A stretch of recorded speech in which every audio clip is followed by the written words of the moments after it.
সেখানে জাহাজ চলাচল করে না আর করবেও না। তবু বোঝানোর সাপেক্ষে আমি বলছি, ধরুন একটা জাহাজকে এপার থেকে ওপারে ছাড়া হবে, আর একই সঙ্গে একটি ছোট্ট ডিঙি নৌকোকে এপার থেকে ওপারে পাঠানো হবে। একই সঙ্গে দুইজনকে ছাড়া হবে। এবারে বলুন তো, কে আগে গিয়ে এই নদীটার ওপারে গিয়ে পৌঁছবে? কে? বড় জাহাজ। কেন না, ওই বড় জাহাজটার যদি এপার থেকে ওপার যেতে 10 মিনিট লাগে, ওই ছোট ডিঙি নৌকোর লাগবে কত? আধ ঘন্টা।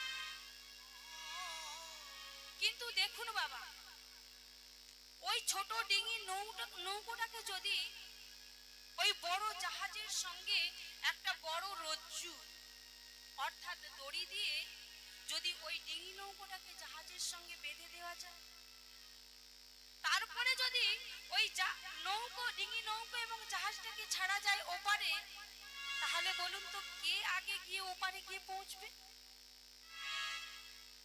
কে?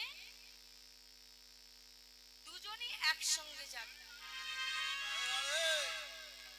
এবারে বলুন তো, তাহলে ওই দুজনই আগে যেতে যদি আধ ঘন্টা সময় লাগলো, তাহলে দুজনই একসঙ্গে গেল কেন? না, ওই ছোট ডিঙি নৌকোটা আজ ওই রজ্জুটাকে আশ্রয় করেছে কাকে? না, ওই রজ্জুটার সাহায্যে বড় জাহাজটাকে আশ্রয় করেছে। আর ওই বড় জাহাজটাকে আশ্রয় করেছে বলে ওই জাহাজটার যেতে যত সময় লেগেছে, ওই ডিঙি নৌকোটার কিন্তু তদ্রূপ সময় লেগেছে। ঠিক তদ্রূপ আমার গুরুদেব হলেন ওই বড় জাহাজ, আর আমি ক্ষুদ্র নগণ্য একজন বালিকা হলাম কি না ছোট্ট ওই কাগজের নৌকো, যাকে কিনা ফু দিলে বাতাসে উড়ে চলে যায়। আজ আমি গুরুচরণ আশ্রয় করেছি বলে আপনাদের সামনে কিন্তু কিঞ্চিত মাত্র হরিকথা বলতে পারছি। তাও আমি বলছি না, আমার প্রভু আমার জিহ্বায় বসে আপনাদের আমাকে যতটা বলাচ্ছে, আমি কিন্তু ঠিক ততটাই আপনাদের কাছে পরিবেশন করছি। আমার বলার মতো কিছু আছে গো? তিনি তো সর্বত্রে রয়েছে। তাই গুরুদেবের জগতের জীবকে শিক্ষা দেওয়ার জন্য, জগতের জীবকে শিক্ষা দেওয়ার জন্য তিনি কি করলেন না গুরুচরণ আশ্রয় করলেন। এই কলিযুগে গুরুদেব হলেন আশ্রয় তত্ত্ব, আর গুরুদেবের দেওয়া মন্ত্র হলো কি না বিষয় তত্ত্ব। শাস্ত্রে বললেন আশ্রয় লইয়া ভজে তারে কৃষ্ণ নাহি ত্যাজে আর সব মরে অকাল। হরি নাম করব বাবা, হরি নাম করার আগে আমাদের যদি আশ্রয়টাই ঠিক না হলো, তাহলে আমরা কেমন করে হরি নাম করব? বিষয়বস্তুকে আস্বাদন করতে হলে আগে আশ্রয় নিতে হবে।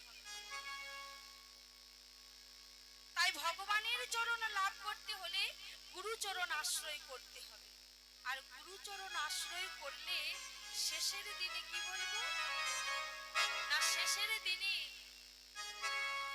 যেদিন চরণ থাকতে এরকম হরিবাসরে যেতে পারবো না, যেদিন বদন থাকতে ভগবানের নাম বলতে পারবো না, যেদিন হস্ত থাকতে গোবিন্দের চরণে তুলসী চন্দন নিবেদন করতে পারবো না, যেদিন নয়ন থাকতে ভগবানের যুগল চরণ দর্শন করতে পারবো না, সেই শেষের দিনে বলবো কি বলবো?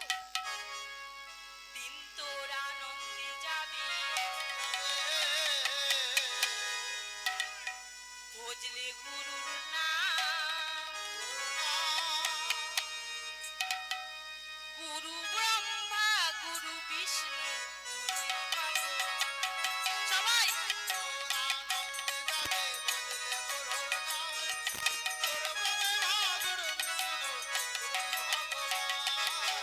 তোর আনন্দে যাবে ভজলে গুরুর নাম, গুরু ব্রহ্মা গুরু বিষ্ণু গুরু ভগবান। তোর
কি যাদব